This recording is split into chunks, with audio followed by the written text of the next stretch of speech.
is a lamp unto my feet and a light unto my path.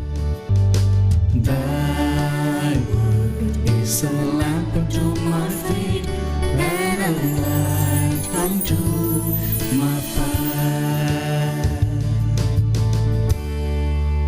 A reading from the first book of Maccabees, chapter 1, verses 10 to 15, verses 41 to 43, 54 to 57, and verses 62 to 64.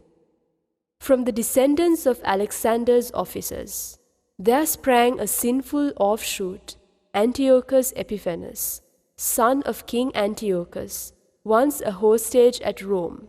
He became king in the year 137 of the kingdom of the Greeks. In those days, there appeared in Israel men who were breakers of the law, and they seduced many people, saying, "Let us go and make an alliance with the Gentiles all around us. Since we separated from them, many evils have come upon us." The proposal was agreeable. Some from among the people promptly went to the king, and he authorized them to introduce the way of living of the Gentiles.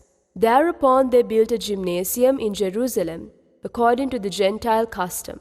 They covered over the mark of their circumcision and abandoned the holy covenant. They allied themselves with the Gentiles and sold themselves to wrongdoing.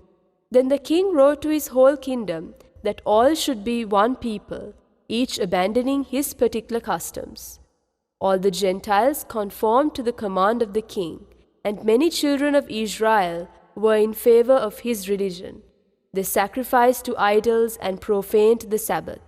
On the 15th day of the month of Chislev, in the year 145, the king erected the horrible abomination upon the altar of burnt offerings, and in the surrounding cities of Judah they built pagan altars.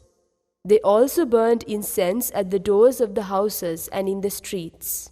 Any scrolls of the law which they found, they tore up and burnt. Whoever was found with a scroll of the covenant, and whoever observed the law, was condemned to death by royal decree. But many in Israel were determined and resolved in their hearts not to eat anything unclean. They preferred to die rather than to be defiled with unclean food or to profane the holy covenant, and they did die. Terrible affliction was upon Israel. This is the word of the Lord. A reading from the Holy Gospel according to St. Luke, chapter 18, verse 35 to 43. As Jesus approached Jericho, a blind man was sitting by the roadside begging, and hearing a crowd going by, he inquired what was happening. They told him, "Jesus of Nazareth is passing by." He shouted, "Jesus, Son of David, have pity on me." The people walking in front rebuked him, telling him to be silent, but he kept calling out all the more, "Son of David, have pity on me." Then Jesus stopped and ordered that he be brought to him. And when he came near, Jesus asked him, "What do you want me to do for you?" He replied, "Lord, please let me see." Jesus told him, "Have sight, your faith has saved you." He immediately received his sight and followed him, giving glory to God. When they saw this, all the people gave praise to God. The Gospel of the Lord. My dear brothers and sisters in Christ, my dear children and my dear young generation, today, Monday, 15th of November 2021, the Gospel passage we have from Luke chapter 18, verses 35 to 43. It speaks to us about the blind man cured at Jericho by Jesus Christ.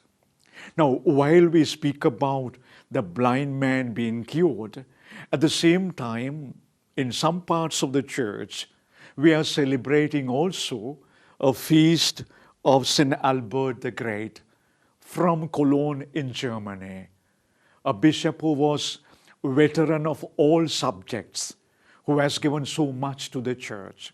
So let us, in that spirit, let us go into the reading today. Now Jesus is on his way to Jerusalem. He has already left Galilee. Now he is climbing, he is going up towards Jerusalem to offer himself in the sacrifice of love on the cross. Now while he is on the way, he meets a blind person. This blind person, and he hears the crowd moving. He wants to know what exactly is happening in the city. And he comes to know that it is Jesus who is passing by. When he hears that it is Jesus who is passing by, but just listening, hearing that it is Jesus, he reacts. And he is alive. He knows very well that there is Jesus who can heal him. He is now shouting.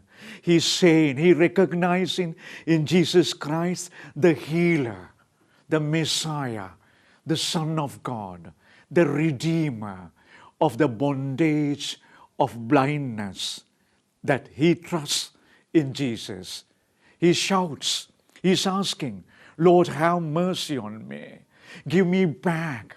You can give me my sight. It is only you who can heal me. And this is the greatest act of faith of a blind man. My dear brothers and sisters in Christ, my dear children, and my dear young generation, we may not be physically blind, but very often times we are spiritually blind. We hear about Jesus. We listen so many stories. We listen to so many sermons, and we read so many things about Jesus. But we cannot feel that He is the Lord. He is the healer. He is my Redeemer.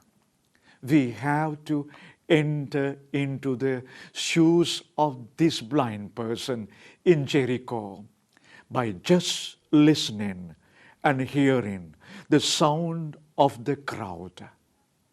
He is awakened, vigilant, asks for, and he cries for, and Jesus heals him. Let us live vigilant.